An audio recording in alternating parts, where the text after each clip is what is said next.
This special for the Tech and Tonic podcast is recorded ahead of time.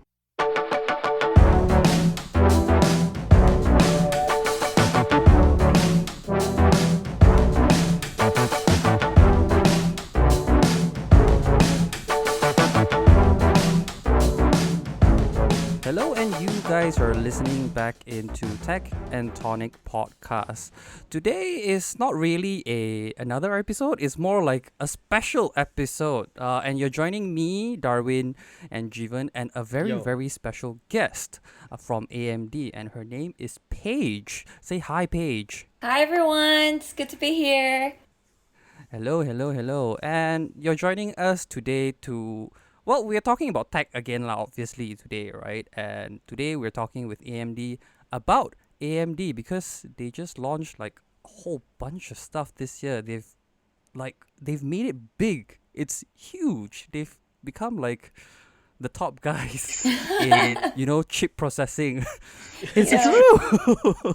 Yeah. But it's true. It's like Intel has become like one blue dot spec. I don't know. Okay, that's not fair to them, right? Obviously. But AMD did, launch like their 5000 series Ryzen with Zen 3 architecture, and it's even better now than ever. Their next step is going to be even bigger. Their laptops have been, very highly acclaimed as well. So we're here to talk about all of that, right? And just to begin, AMD, what's next for AMD, because you've done so many things. What's next? Wow, that's a great question. And by the way, Dorian, thank you for noticing that we are sort of in a leadership position today, especially in the computing space with the Ryzen 5000. I think it is truly an AMD's mission and commitment to continue to bring that high performance computing to as many people as possible by building really great products that accelerate that next generation of computing experiences, which we realize is more important than ever, right? You're spot on. We launched Ryzen in 2017, and with the Ryzen 5000 series, it has the largest generation over generation improvement ever since. And that is once again a testament of the engineering efforts that goes behind in building a great product for our consumers. So what's next? Really a couple of things. As I've shared earlier, AMD's mission is to continue to bring that high performance and solving the world's most complex problems. From a computing standpoint, I think Zen 4 is the core that we're currently developing. It is a more advanced process technology that you'll be seeing, and that is very exciting.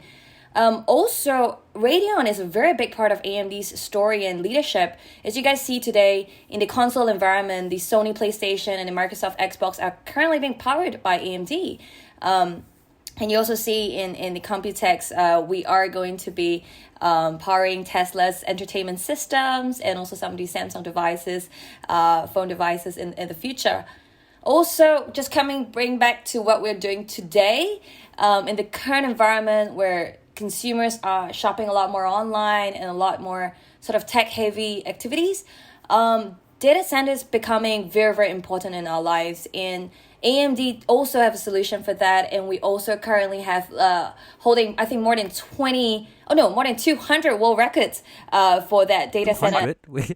200, right? Yeah, I think it's 200 records in the Epic-based instances, Epic-based environment. So that is also something very exciting that's within our portfolio today, really committing to solving that complex problems in the world. Also, aside from product-related operations, the health and well-being of our internal and external stakeholders are very important, and that's really top priority. We are very concerned with ensuring that our employees globally are keeping safe and have access to whatever resources and accommodations they need during this time. So a lot of exciting things, as you can tell from my voice, from a product standpoint, from a environment standpoint, we have lots going on. That's a lot to take. Yeah, there's so much information. Right. But I think at Computex, Dr. Lisa actually mentioned that the next step for AMD will be into 5 nanometer. Mm-hmm. So what will 5 nanometer entail? What's different between like the current 7 nanometer versus Intel's 11 and 10 nanometer? So what will the difference be? I know, my dad will ask me like, what's the benefit of this 5 or 7 nanometer process technology, right? Because what does it mean to the end users today? In a semiconductor manufacturing, the process technology is very significant, and it's very important to the experience that the end customers are ultimately going to receive, even though a lot of people don't know this directly. Essentially, the smaller the process technology within a given architecture, the greater the performance and also better efficiency through that smaller and lower power transistors. What does it mean ultimately? First, in a design standpoint, we'll be able to deliver ultra thin devices with greater performance. If you think about it, a couple of years ago, no one would have imagined a 8-core product within an ultra-thin device, right? And we've seen that being delivered with the Ryzen 5000 series, where we packed an 8-core within an ultra-thin device. Also, from an efficiency standpoint, what does that mean? It really means that it allows the products to use less power than before. So there's really two benefits that comes out of this. One, when you have sort of this lower power consumption, the battery life get extended, right? So mobility is very important in our current environment today, and that allows people to really use the device all day, anywhere. From a business standpoint, this efficiency actually helps to reduce that total cost of ownership by reducing the amount of energy, by reducing the amount of space that's being required by those devices. So overall, you reduce the cost of ownership, which obviously helps businesses. So a lot of benefit around the smaller process technology within a given architecture. I hope that answers your question. Then we don't have to pay so much for electricity as well. Right? Yeah. It saves the environment as well, so that's very important. On the subject of battery life and power consumption and things like that, we also want to know, in Southeast Asia at least, right? What's more popular? Is it notebooks or desktops? Because and why do you think that? I would think that both are extremely popular these days because if everyone's working from home and everyone is getting their entertainment from home, so both are very, very popular these days. I dare say that. But if you ask me, I think that the gaming notebooks are getting very, very popular. And we do see that, as you said, right? I think the mobility becomes very important. We really do see that people are buying more notebooks compared to desktops. I think we've seen that. And obviously this transition hasn't been just right now. It's been going on for years. And we do see people investing a little bit more on this mobility. I think one interesting point to note is they're not just buying any notebooks, right? They're not just buying the notebook that can just do basic operations. We do see people that are looking for higher performance devices, people who are looking for more powerful notebooks, so to speak, so that they can really use it for any situation or any scenarios within their homes. So that's what we're seeing as a trend today. Yeah. But we finally also see, Ryzen and Radeon laptops finally. We were just really waiting for that. And now you have one. How's the uptake on that? Like, is it doing well? I mean, in Malaysia, I think people are still waiting for the stocks to come because, there's a shortage situation everywhere around the world right now. But what's the general consensus from what you're seeing on these laptops? All AMD laptops. Oh yeah, so you're talking about like CPU and GPU being both on the AMD Radeon and Ryzen solutions, right? Yes. Yeah, it's super exciting because as you know, AMD is the only company today that does both leading edge CPUs and GPUs. It really puts us at a very unique position to develop in conjunction with our partners to really offer a very differentiated solution where AMD and AMD can work together and elevate that experience for our customers. So I think people are very excited. We've launched in Computex, obviously the A+A with HP and also the Asus machines, and the momentum and the feedback that we have so far is just phenomenal. We've collaborated with them. We created what we call an AMD Advantage Design Framework. where we work with the OEMs to really pack in things that we believe that the gamers wants and the gamers desires and look for, right? Because, Frank Azor, he's he's sort of the godfather of gaming, so he really truly knows what the gaming people want, the gamers want. So he's been working with OEMs to pack in all those features, even down to panels, down to battery life, even down to memory. So all this end-to-end considerations to really develop what we call the AMD advantage. And this is really positioning us very well to drive that sustained growth in the gaming markets today. So I'm super excited for the A+A machines to come, especially those with the AMD Advantage design framework. We are also excited. I think I sound very excited. You mentioned that it's a whole framework. So will we be seeing like new designs for laptops, like we've seen with the Zephyrus from Asus and stuff like that? Is there anything exciting, like design-wise, that will come from the Advantage platform? Yeah, so there's something that I really, really like. It's more of a technology standpoint, not so much of a hardware design. It's basically a feature called the Smart Access Memory, which also allows the AMD Smart Shift. So allow me to just talk a little bit about this, because we're constantly looking for ways to give better performance to our customers, right? And the CPU and GPU is basically very, very important in defining that performance experience. So what we do with Smart Shift is, from a CPU and GPU, they actually share that power, and this allows it to, within a power envelope, it allows it to just switch in between the CPU and the GPU, allowing you to have that maximum experience depending on what applications you're going to use today. So if you're using a little bit more CPU intensive applications, it gives more power to CPU. And if you need more GPU intensive applications, it shifts over to GPU. So this truly gives the consumer that best performance that they need when they need it. So I think from that design standpoint, it's something that AMD has brought to the consumers within that A+A framework. So not really in the hardware environment. I think from a solution standpoint, that's something exciting. So for listeners who don't really know what Smart Access Memory is, if you're more familiar with NVIDIA system, it's called resizable bar on their system. It doesn't work too similarly, right? But the AMD's one works better together somehow. Yeah. Because we're the same company. Yeah, exactly, because they're developed by the same person. Interesting. Yeah.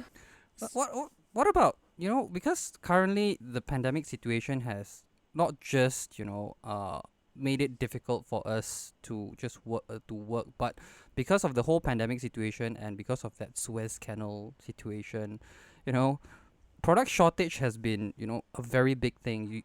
Is there any solution, or is there a light at the end of the tunnel, as they say? Because nobody seems to know when this is going to end, right? So what's AMD doing in that front, or what can we expect from AMD?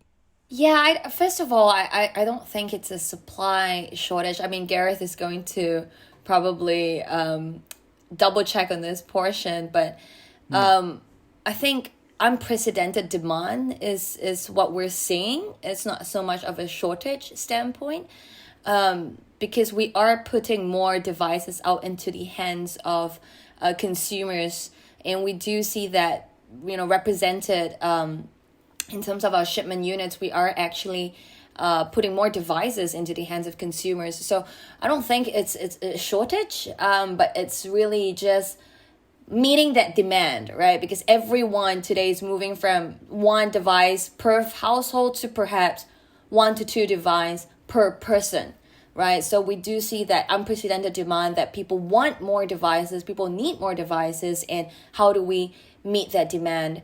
Obviously, there's another part of this, which is the ecosystem. From an ecosystem standpoint, a lot of the materials are shared. A lot of the materials are not just used uniquely within AMD.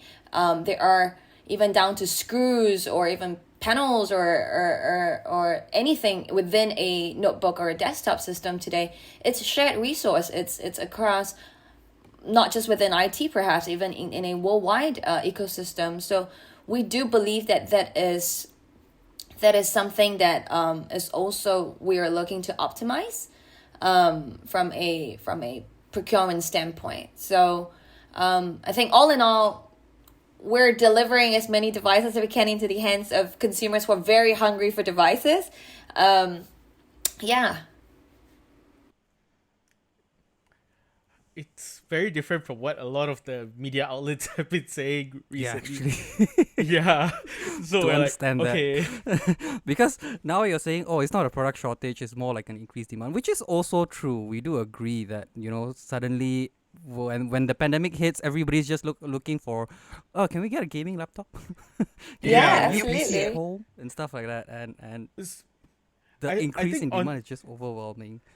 Yeah, and I think on the same note, like, has AMD actually seen a change in consumer behavior when it comes to like selecting laptops or choosing AMD laptops? Have they changed in what they are looking for? Oh yeah, absolutely. I think I've alluded a little bit about it earlier on. Well, I think answering the question on notebook versus desktop. We do see that people are, because now you're working from home and you're studying from home and you're entertaining yourself from home. We see people are just looking for those devices, right? That you can do everything, or you have multiple devices, one for each of the usage scenarios. So there are just more people looking for it in, like I said earlier, I think people are looking for higher end devices with extra considerations given to finding a device that satisfies their needs, and also something that is beautiful to look at, and also allowing them to have a longer battery life, so that you can bring the device to your friend's house and maybe game and stuff like that. Even after the pandemic, I think what we call it the new normal, it will never be back to normal is the new normal.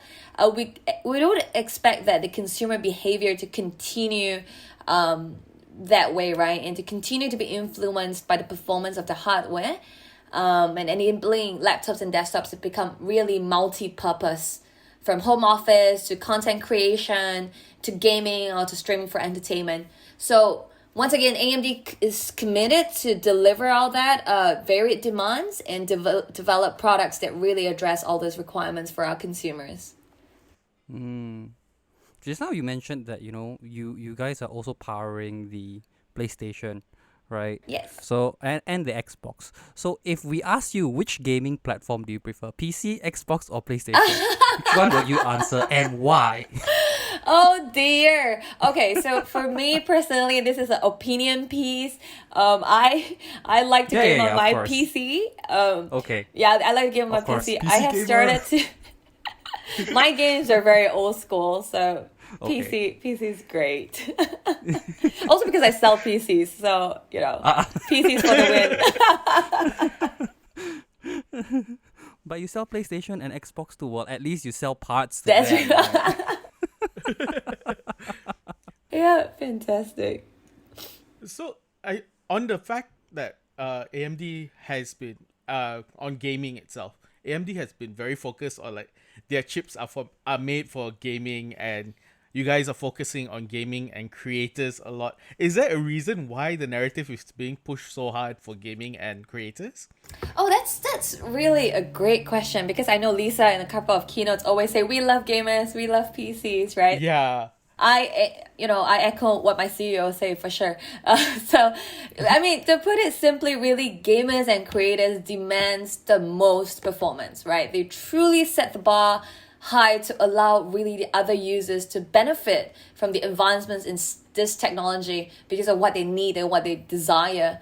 From a gamer wanting the best frame rates for the latest AAA games, to an enthusiast that really needs the core to render and to use every bit of their last drop of their CPU computing power to save time and money, of course, in all its creation, and allowing consumers like me to have content to consume, right? So this is really important, because this type of users just sort of push the envelope to the needs of the technology, and they help influence their friends and families, their thought leadership, their market movers, So they are very, very important. And most importantly, I think they create content and joy and entertainment for people like me. So I think that answers the question on why we really need to address to those people who need all this demand, so that, you know, people like us can enjoy the art that they've created.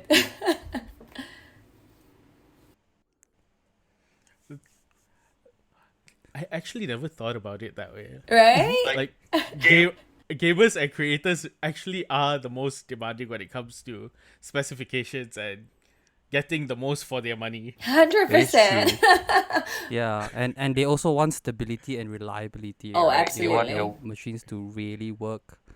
And if you're a company, you want them to save your electricity. So TDP, Yeah. guys, TDP. TDP is PDP the and important total thing here. cost of ownership. That's right. Exactly. You know, Nvidia just released the GeForce RTX 3080 and 3070 Ti. Can we, you know, have some sneak peek into, like, is that, are you guys going to come up with something to compete against that, or do you have something actually more powerful than the RX 6900 XT in the pipeline? Oh, I don't think I'm allowed to comment within this forum. I am so sorry. man. I know. I wish I can, but probably not within this forum. But I would just go back and say that RDNA 2 is really, really good. And then you can look out for We have them. seen results. Yeah. RDNA 2 is really, really good, and you can see them coming in the Yeah, for a 6000 moment there. series in our PCs. Yeah, for a moment there, I thought you hear it from I Tonic know, first. I wish I can. Dang, it's all right. So I think, with everything considered, what is AMD's future looking like? Like, for gamers or enthusiasts like us, I think, like, Darwin would vouch for this. Every time AMD says they're gonna have a press conference, we are actually excited to hear what is being announced. So, for AMD, what is next? Basically, what can we expect in the next few years? Yeah, I think that's a brilliant question, and I think it comes back to our mission and the heart of what we're doing.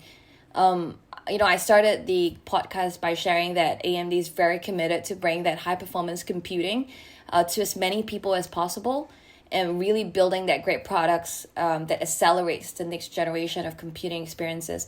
And I think we will continue to do that, right? Over the last couple of years with Ryzen, you guys see that we have been very on track. We have stayed very committed to delivering what we promised, and that will always continue to be our sort of our North Star, right? We will continue to push the envelope in the computing space, in the graphics computing space as well.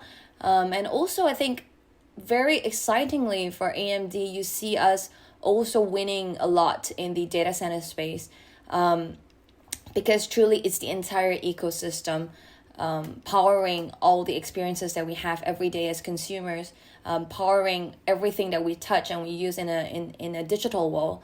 So AMD remains committed to deliver that and to solve the complex problems today in the world for our people. And I think that's where we're continuing to excel and staying committed to. Well, I think that is all the time we have for today's episode of Oh, techENT. yeah, it's so quick. Oh, 30 minutes already. Yeah. Thank you for taking the time to speak with us, Paige, and thank you for actually agreeing to sit down with us and my tell us pleasure. so much about AMD. Although we don't get like sneak peeks into next gen stuff. Oh, But darling. Zen 4 is coming. Zen 4 is definitely coming, right? So we know that. Absolutely. I've enjoyed myself tremendously by really sharing what we're doing at AMD. Thank you for giving me this forum to share with more people about what we do at AMD.